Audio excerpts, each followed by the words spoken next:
How to reset your Google Chrome browser to default settings.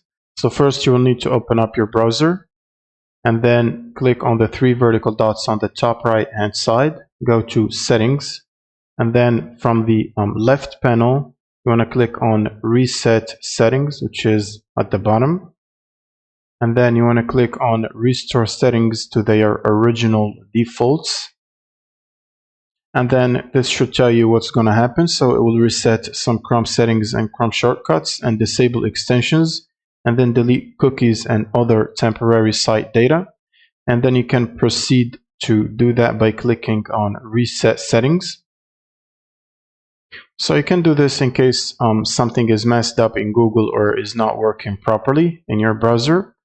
And that should basically fix that problem by resetting the settings to default.